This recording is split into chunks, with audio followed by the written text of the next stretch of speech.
What the heck is Hunter doing out at the state dinner with India just hours after he signs a sweetheart plea deal, which, by the way, gets us right back to what Donald Trump was saying in terms of that corrupt DOJ. There he is, looking all dapper, putting on the tuxedo at the state dinner. Hunter Biden rubbing elbows with what, new clients? Now that your dad's pops is president, you can get even bigger deals.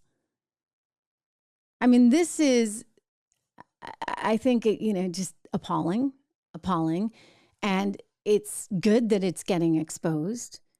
Hats off to Comer for doing so. But we've got to think about our future. We got to think about how this stops. We got to think about how we weed out corruption.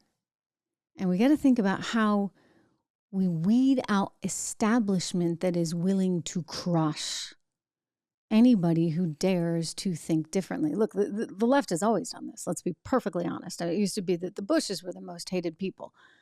And Reagan was so hated.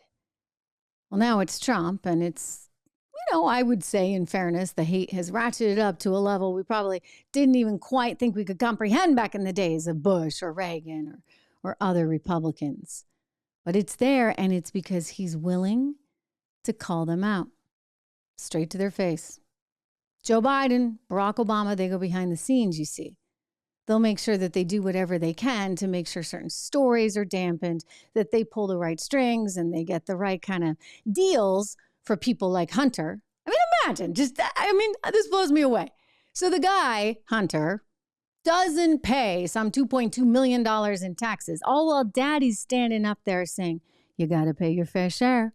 I'm hiring 80,000 new IRS agents to make sure that all those millionaires and all those billionaires that they're out there paying, all while daddy uses a nifty little thing. It's a C corporation to try and save a few bucks, some 50,000 extra he can pocket from his book deals. So he's using tax methods to try and improve his bottom line, things he doesn't want other people to do, all while his son isn't paying any taxes, isn't declaring any income, and winds up with 170 suspicious activity reports filed by 6 U.S. banks with the U.S. Treasury Department. And again, nobody does anything. Someone said to me the other day, well, it's his son. And you can't really control your children, especially your 50-some-odd-year-old children. So what do you really do in that case? Here's my answer. I'd resign. I would resign.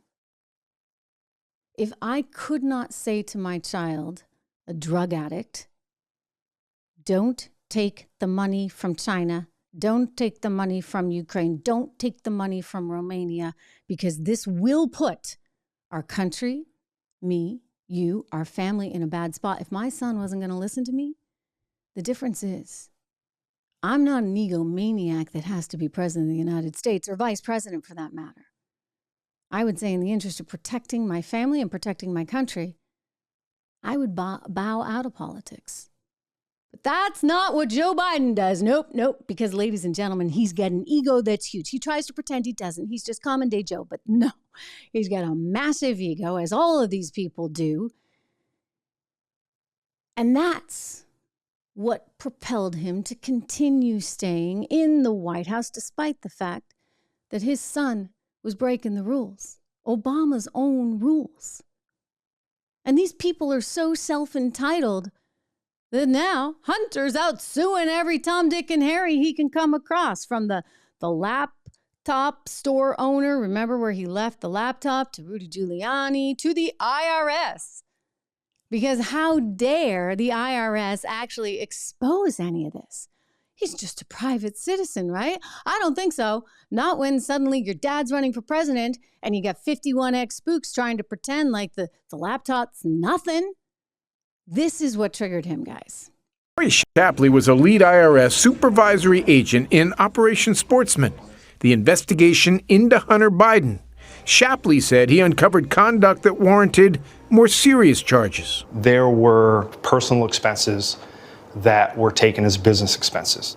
Prostitutes, sex club memberships, hotel rooms for purported drug dealers, How much did Hunter Biden owe in taxes? So from 2014 to 2019, it was $2.2 million. Ugh. That's a lot of money.